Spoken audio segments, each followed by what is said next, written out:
the fact that you're God, and for our chance to know you as God and to be loved by you as our Father. Thank you for who we are. Thank you for who you are. And now, God, I pray that you would speak to us as you want to, as your plan is, that you would speak to us and that we would have ears to hear and eyes to see and a heart to receive. So I pray this and I ask this and I trust it in your name, Jesus. Amen. I'm going to ask you a question, which is somewhat of a rhetorical question probably, but have you ever had to wait for God to answer prayer or fulfill a promise? I think everybody probably answers yes. If you've lived any time at all and followed Christ and been his disciple for any length of time at all, you will know that God's timing is not our timing. We have to wait for God. We often wait for God, and we often wait for God unexpectedly. We wait longer than we think we have to, or longer than we expect to, and God's promises don't always and maybe rarely happen in our timing and by our way. And it's hard from the promise to the produce of that promise. It's hard that time in between because it's often longer than we want. And it's hard to wait from the time of the promise to when God produces the answer to that promise. And so the question really is today that we want to ask and answer is what happens when we wait for God to fulfill his promise? What happens when we wait? Today I'm going to have another Bible character tell us his story and answer that question of what happens when we wait for God. So let's listen to this Bible character. Well, you've already heard a story about my life. Last week, you heard a story about my life, and I'm not going to tell that story, but I'm going to tell a different story to you. It's a story about my journey with God. It's a story about a promise that God gave me and what happened between the time of that promise and when God produced the answer to that promise. It started really when we were living in the land of Chaldee in Ur. You know about that. You heard about that last week. And my father decided that we would move to another place. And so we packed everything up and we boxed everything up and we cleaned everything up and we made the journey up to Syria. It really began on that journey. I really began to know who God was on that journey. Now, you know, from the land of Chaldee, we had our own household gods, and everybody had their household gods, and we had gods for rain, and gods for sun, and gods for health, and gods for wealth, and gods for protection, and gods for provision. I mean, we had all of sorts of gods in our life. And one God that we had in our life was this Jehovah God. We knew of Jehovah. We were from the line of Enoch, from Noah, so we knew who God was, but he was kind of one of many. You know, when you needed something, you just called on one of the gods, and you called on one of the gods that seemed to be in charge of that, and you tried to manipulate and get your way, and well, that's what I used to do with Jehovah. I'm sure that happens today. I'm sure people have gods in their lives today and in your houses today. Maybe not idols, but we all have our gods that we try to manipulate to get our way. But on that journey, I began to know who God really is, and maybe who I really am. You see, it was a long journey. It was about a year, and every night I began to, as others went to bed, I stayed up and I sat by the fire. And I would either sit by the fire and just stare into the fire, or I would get up and go for a walk. I loved going for walks in the evening.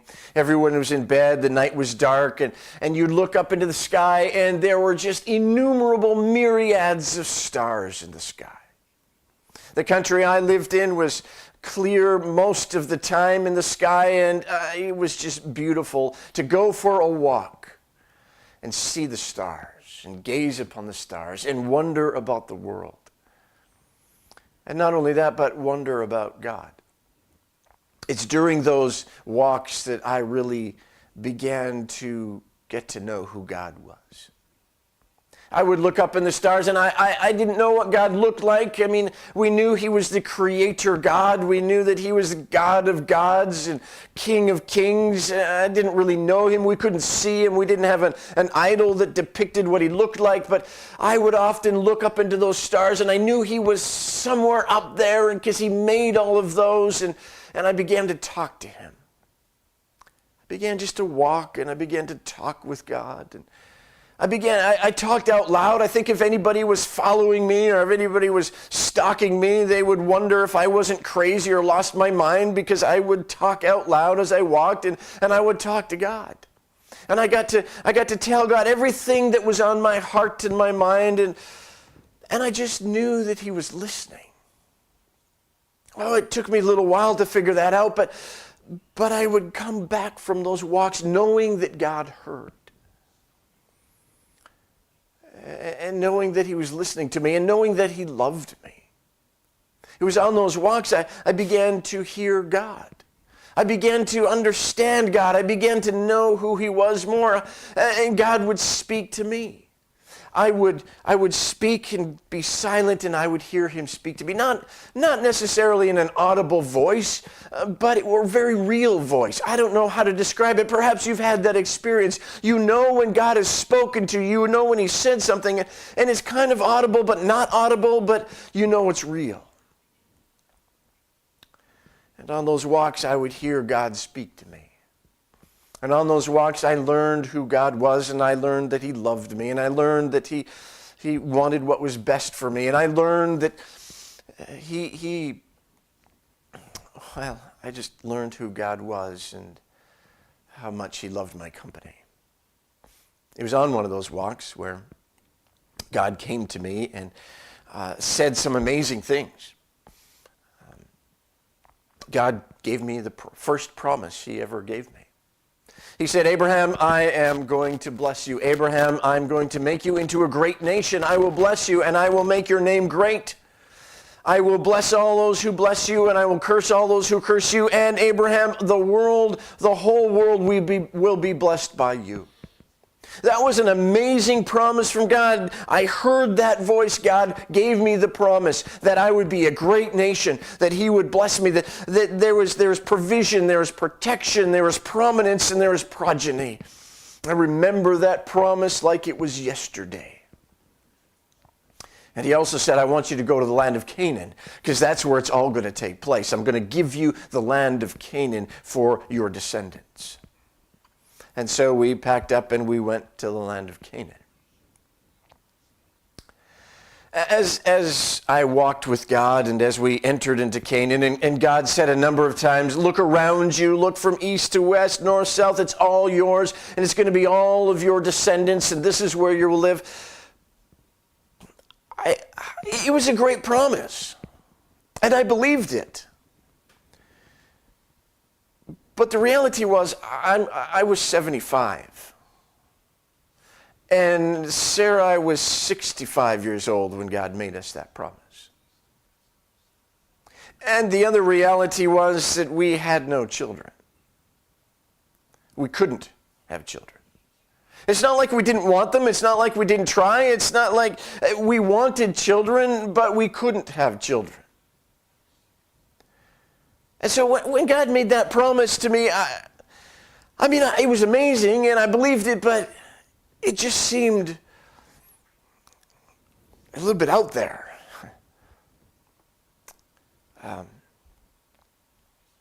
We didn't talk about children. We didn't talk about that part of our lives. It was part of our life we kept private. Not that you could hide that. Everybody knew. It was hard. It was hard not to have children when everybody around us was having children, when the neighbors were, when my brothers were, when everybody was having children. And we were happy for them, and we went to a lot of celebrations, and we were happy, but we weren't happy. But God promised us children, and I didn't really know how to process that.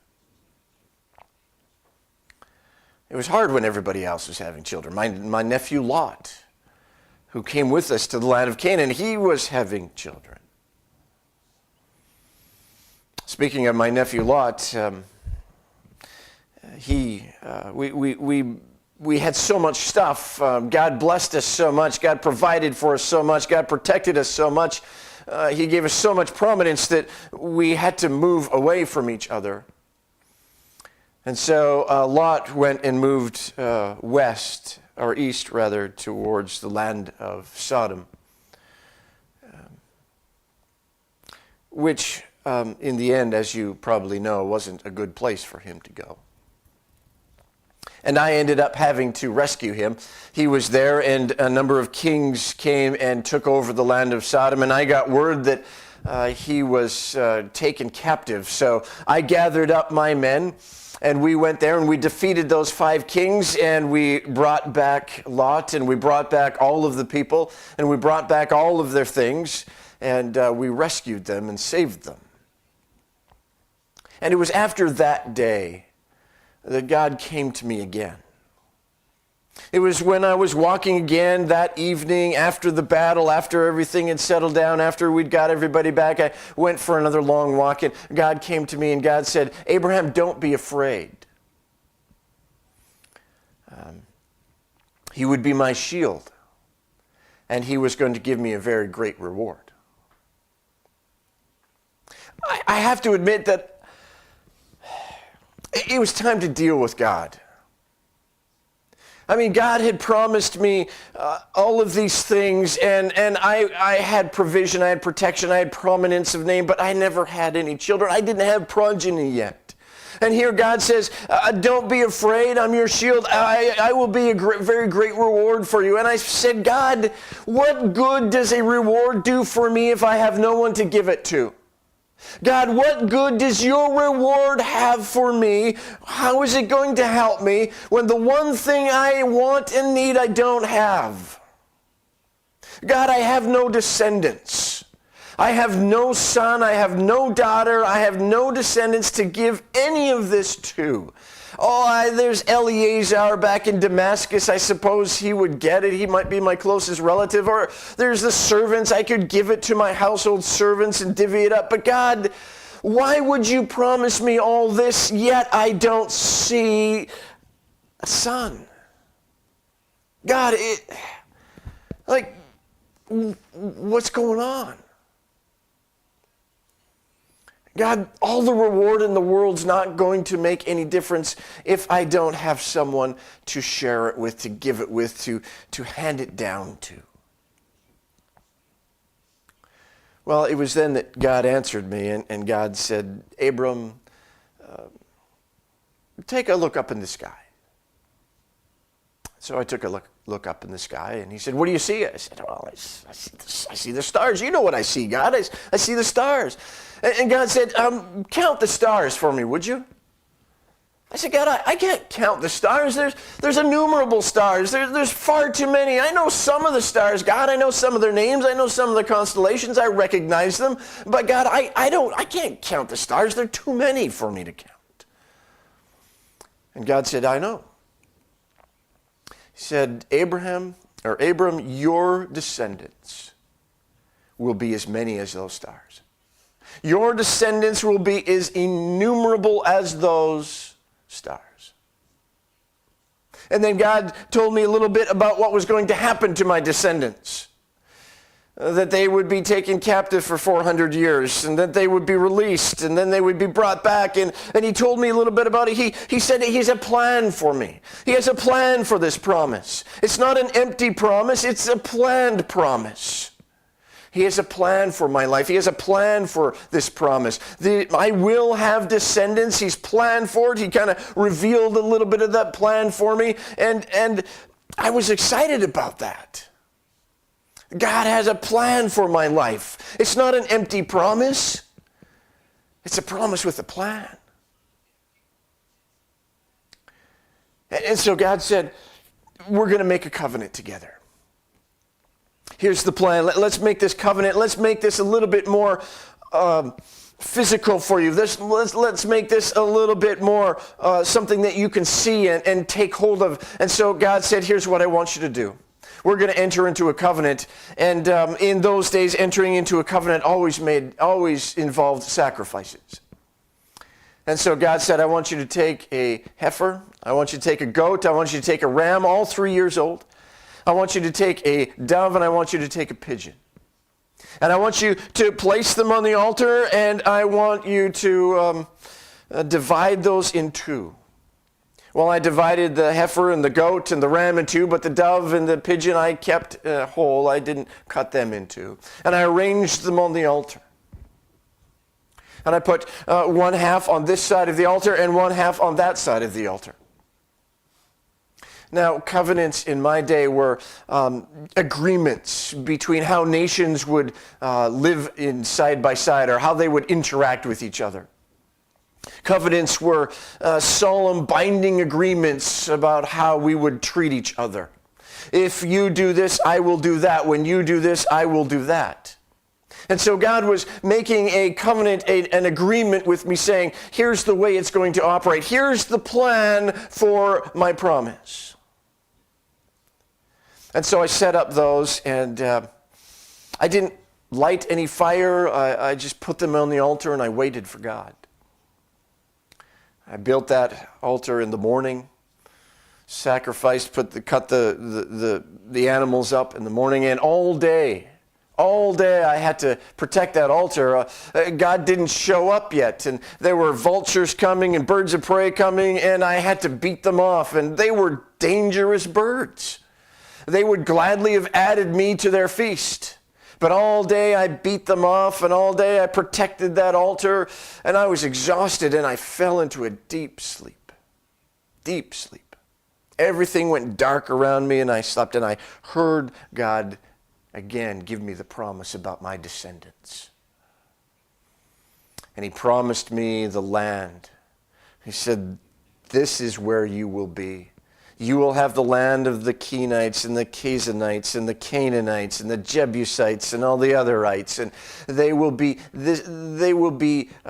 this land that they now occupy will be yours, and your descendants will live here, and all of this land will be occupied by your descendants, which will be innumerable.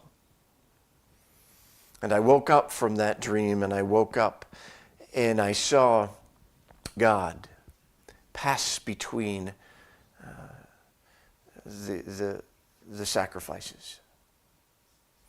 I looked up, and there was this burning pot, and the pot was a fire pot, in which that's how we often kept our tents warm in winter. We would build a fire and put the coals in this pot, and it would warm up the room. And this fire pot had a torch, a burning torch coming out of it, and it passed through those sacrifices. Now you need to know that that doesn't make sense unless you understand our covenants.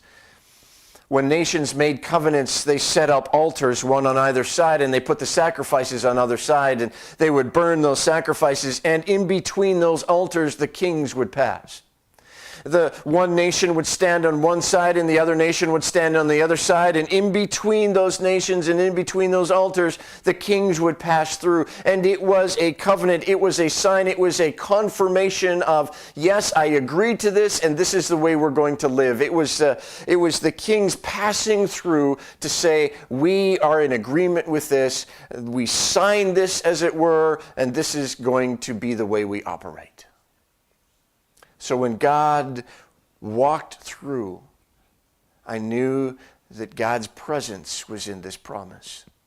This wasn't an empty promise. This was a promise with a plan, and this was a promise with the presence of God. God was present in this promise. God, by smoke and fire, went through that offering. And he made a commitment to me. And he said, this is the way we'll operate. This is my promise based on my presence because I have a plan for you. So I was greatly encouraged by that. It wasn't an empty promise. There was a plan and there was God's presence in this promise. I went back and I told Sarai, I told her exactly what happened, and we were excited about it because we had the promise of God. We had the presence of God. We had the plan of God for our life. And this was going to happen. We were 75 and I was 75 and she was 65. And so we were excited about having finally a child. A year went by and we didn't have a child yet. 2 years went by and still Sarah couldn't get pregnant. 3 years, 4 years, 5 years, Sarah was not getting pregnant. How long would we have to wait for this? How much farther was this going to carry on? We had the promise, we had the plan, we had his presence. But we didn't have any produce of this promise yet. 10 years went by, a whole decade, and still we had no children of our own. A whole decade. How long do you have to wait for God's promise? How long are we supposed to wait? Some of you have been waiting longer than 10 years for a promise of God. Some have just begun and waiting a year, a month, 2 years, whatever it might be. I don't know. Some people I've heard have waited 40 years for the promise. Something happens in that waiting, doesn't it?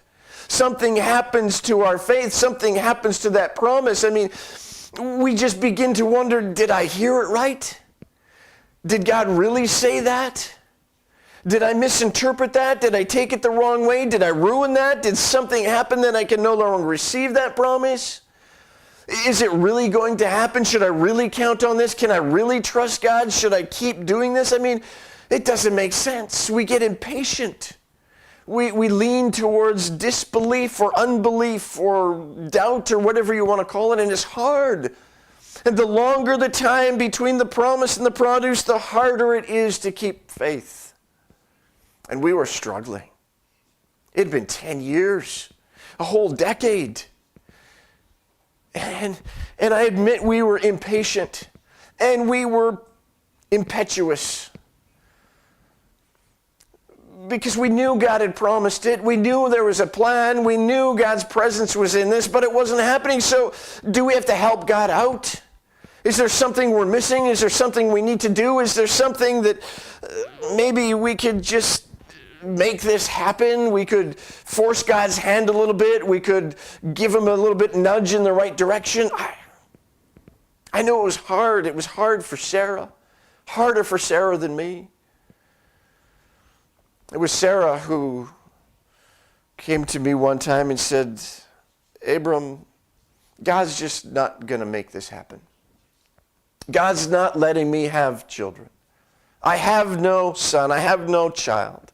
So Abram, perhaps we can start a family. Perhaps we can make this promise happen through a different way.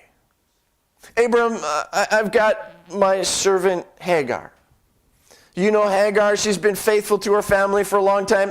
Why don't you take her as your second wife, and why don't you begin a family through her? Perhaps this is how the promise will begin. I didn't know what to do with that, really. I mean, it didn't sound like this is what really God wanted me to do, and this is the way to go.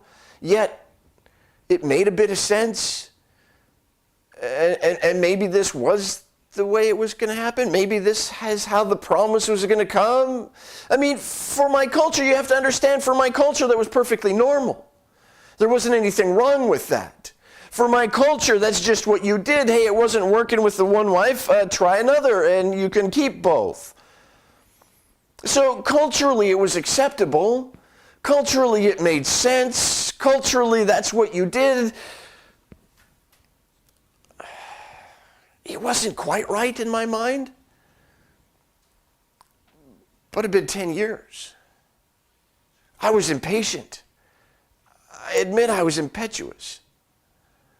And I thought, well, I suppose. I mean, maybe that's how God's going to work this. So it didn't take long that Hagar was pregnant. She conceived.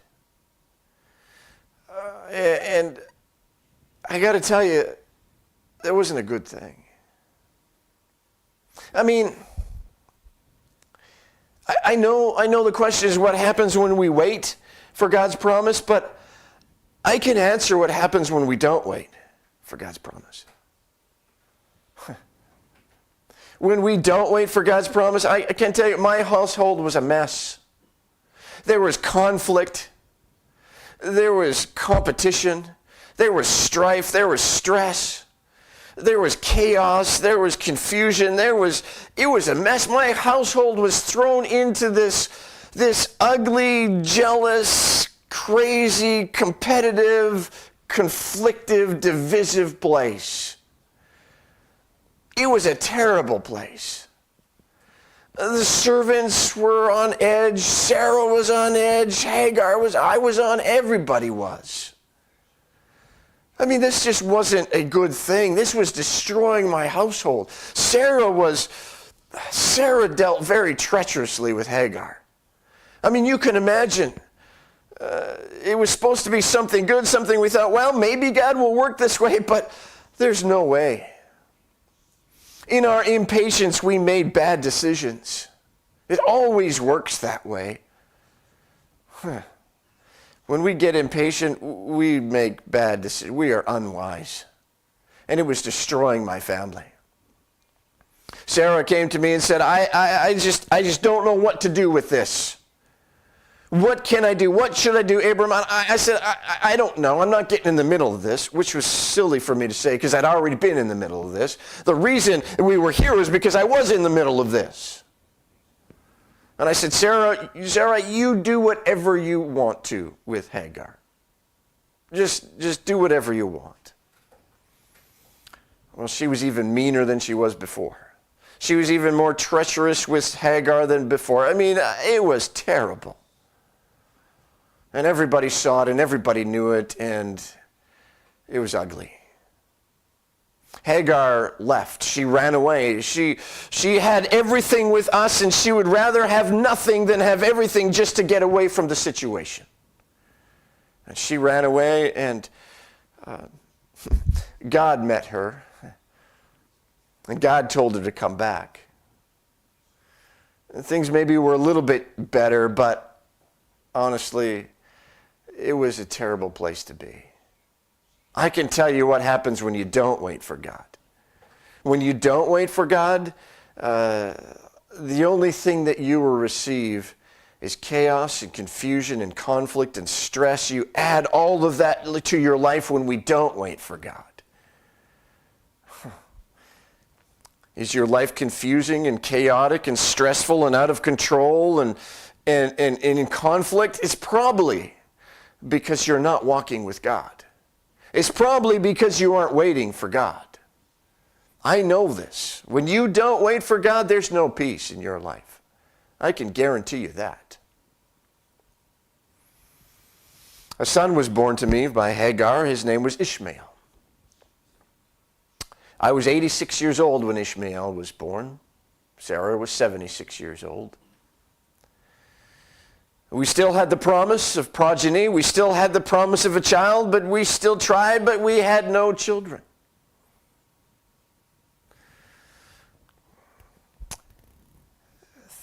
Ishmael was 13 years old, and still we had no child of our own. It had been over 2 decades since God made the promise, since God told me the plan, since God's presence when it was in it. We had 23 years went by, actually 24 years went by. I was 99 years old when God came to me again. One of my walks. I was 99 years old, 24 years after the promise when I was 75. that God said, Abram, you're going to have children. You're going to have descendants that are far and away above counting. Abram, it's going to happen. Abram, this time next year, Sarah will have a child. Wow. I don't know if I really fully embraced that. I was 99 years old. Sarah was 89 years old. It had been 24 years since he first promised it. How is this ever going to happen? Would this ever happen? 24 years of waiting, 24 years of 13 years of adding chaos to my life because I didn't wait. What is... And God said, I will make you another covenant. And so we entered into a covenant. And God said, look, you need to prepare for this promise. There's preparation that you need to do for this promise to be produced. There's the promise, there's the plan, there's God's presence, and there's our preparation. God said, this is the way we're going to work it. This time next year, Sarah will have a son, and you will have a son. But we're going to enter into a covenant. And this is how we'll know. You're going to circumcise every male in your family. It's a covenant of circumcision. It means that you trust me. It means that you're going to obey me. It means that you recognize that I am God and you're not. And so we're going to enter into this covenant. Abraham, you've got some preparing to do. I promised it. I've planned it. You have my presence. Now you prepare. In a year, this will happen. So I prepared. I circumcised my whole family, including Ishmael. I was 99 years old. And everybody in my household, every male was circumcised.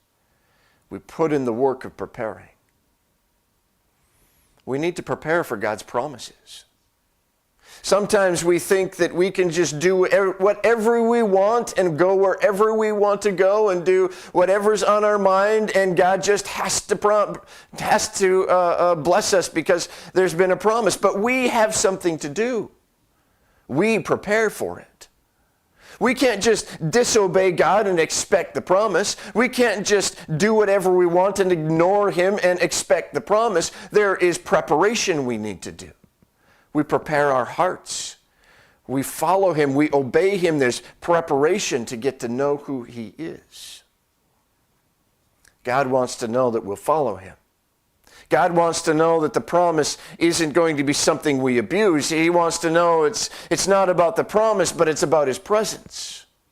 Because sometimes we just want the promise, but we don't want His presence. And God says it doesn't happen that way. You can't have the promise without His presence. And if you want His presence, we need to prepare for it. There are things that we need to do in our hearts. There are things that we need to change in our lives. There's things that we need to prepare for the coming of God. And so we prepared.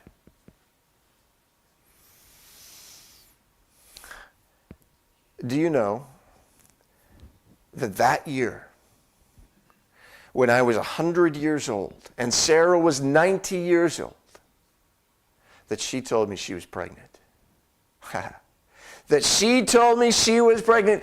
How many times in your life have you known a 90-year-old woman who is pregnant? How many 100-year-old men have a wife who's 90 who's pregnant? She was pregnant. God produced the promise. 9 months later, or however long it was after she told me, maybe 8 months, I don't know, but we had a son, and we named him Isaac. God renamed us, and we named our son Isaac. Isaac means laughter. Our household was full of laughter. Sarai was renamed Sarah, which meant mother of nations. God renamed me Abram to Abraham, which means father of many. God prepared us with new names to give a name to a new child. Isaac, laughter. Sarah, My wife of many, many years, who for the last 24 wondered what was with God's promise, who walked around with the corners of her mouth lowered, and now walked around with the corners of her mouth raised. She was the happiest, most joyful woman on the planet. Our household was now a household of joy. It was a household of peace. I can tell you the difference between not waiting and waiting. When we didn't wait for God, there was chaos, confusion, conflict, division, strife. We waited for God. We waited for God, and when God produced his promise, when he brought Isaac to us, our household was a household of peace. It was a household of praise. It was a household of joy. It was I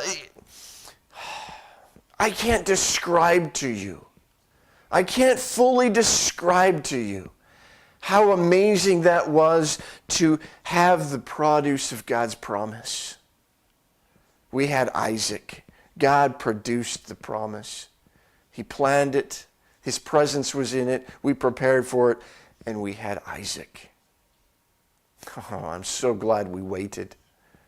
What happens when we wait for the promise of God in our lives? What happens when we wait? What happens when we put in the time? What happens when we believe and we continue to believe, and even in the face of discouragement we wait? What happens? We receive unexpected joy and faithfulness, and fullness from God. Unexpected joy and fullness. My household was full. I had only one son, but it was the fullest household you had ever seen. You walked into my tent and you knew something exciting and something good happened. You walked into my tent, you met Sarah, you met Isaac, you met my family, and you would know that something happened that only God could do. I learned to wait for God. I learned to not try to push God into his promise, not try to manipulate God into his promise. I learned that we cannot do what only God can do. Only God can produce his promise in our life. Only God can produce his promise in our life. I can't produce it. I can't manipulate it. I can't poke and prod God to do it faster or in my timing. Only God can do what God promised to do. And after seeing what God has done, after seeing what God can do, it's worth waiting for. God has a promise for your life. He's planned it. His presence is in it. He needs you and is asking you to prepare, because the produce is just around the corner. God will produce the promise in your life. He will do it. He loves to do it because he loves you. Let him do it. Wait for the promise. Let's close our service with words from Psalm 37:34. Wait for the Lord and keep his way. He will exalt you to inherit the land. When the wicked are cut off, you will see it. Wait for God. You will see the produce. Thanks for joining us.